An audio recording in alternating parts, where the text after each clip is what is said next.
ইয়াত একেবাৰে শংকা কৰিবলগীয়া নাই। কলঙৰ যিখন চুইচ গেট সেইখন এতিয়াও খুলি দিয়া নাই আৰু কলঙৰ চুইচ গেটৰ তলেদি অকণমান নিগৰি পানী গৈছে। এইটো স্বাভাৱিক কথা, সেইটো পানীয়ে তাত একো বিপদ কৰিব নোৱাৰে বা আপোনালোকে যদি কলঙৰ ফালে চাই তাত পানীত সোঁতেই নাই, গতিকে পানীটো গ'লেতো ডাঙৰকৈ সোঁত পাব। আৰু কলংখন যিহেতু খান্দি দিয়া হৈছে, এতিয়ালৈকে প্ৰায় 5-6 কিলোমিটাৰ খান্দি দিয়াৰ লগে লগে কলঙৰ অৰিজিন নিজৰ ঠাইত থকা চ'ৰ্চটো ওলাইছে। খান্দি দিওঁতেই তাৰ পৰা পানী ওলাইছে, গতিকে সেই পানীটো স্বাভাৱিকতে বাৰিষা দিনত কলঙত এটা পানী এতিয়া য'ত খণ্ডন হৈছে সেইখিনিত থাকিব। কলঙত ব্ৰহ্মপুত্ৰদি পানী এৰি নিদিলেও তেনেকৈ পানী আমি কলঙত ইয়াৰ পিছত আমি দেখিবলৈ পাম। কিন্তু এইটো এটা নগাঁওবাসী ৰাইজৰ কাৰণে, কলিয়াবৰবাসী ৰাইজৰ কাৰণে এটা ডাঙৰ সুখবৰ যে অতি শীঘ্ৰে কাৰিকৰীভাৱে নিয়ন্ত্ৰিত থাকিও কলংখনত বোৱতী হ'ব আৰু এইটো কলংপৰীয়া সভ্যতা আমাৰ যি ঐতিহ্য সি আমাক আকৌ ঘূৰাই পাম। কালি মুখ্যমন্ত্ৰীগৰাকীয়েও কলং পৰিদৰ্শন কৰি তেওঁ শুভেচ্ছা জ্ঞাপন কৰি গৈছে, আশা প্ৰকাশ কৰিছে এই কলঙে মধ্য অসমৰ কাৰণে ভাল খবৰ।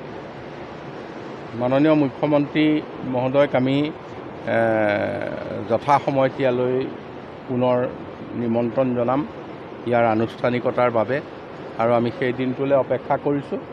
তাৰ আগতে আমি সকলো ধৰণৰ যিখিনি ট্ৰায়েল ৰান বুলি কওঁ, যিখিনি ব্যৱস্থা আছে, সেই ব্যৱস্থাখিনি আমি নিশ্চিতভাৱে সম্পূৰ্ণ কৰি ল'বলৈ বিচাৰিছোঁ, যাতে সকলো নিয়ন্ত্ৰণৰ ভিতৰত থাকে।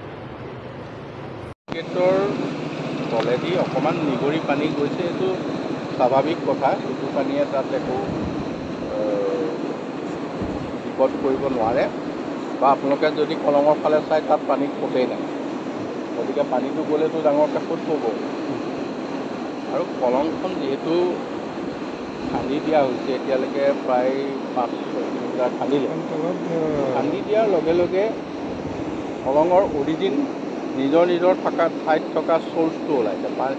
খান্দি দিওঁতেই তাৰ পৰা পানী ওলাইছে, গতিকে সেই পানীটো স্বাভাৱিকতে বাৰিষা দিনত কলঙত এটা পানী এতিয়া য'ত খণ্ডন হৈছে সেইখিনিত থাকিব।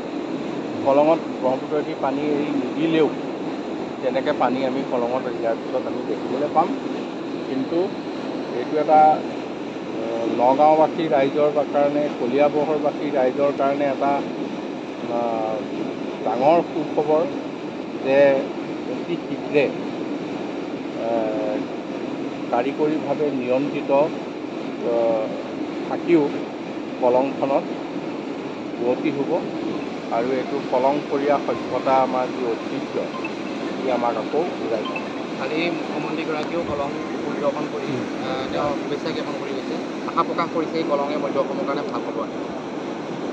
মাননীয় মুখ্যমন্ত্ৰী মহোদয়ক আমি যথাসময়ত ইয়ালৈ পুনৰ নিমন্ত্ৰণ জনাম ইয়াৰ আনুষ্ঠানিকতাৰ বাবে, আৰু আমি সেই দিনটোলৈ অপেক্ষা কৰিছোঁ।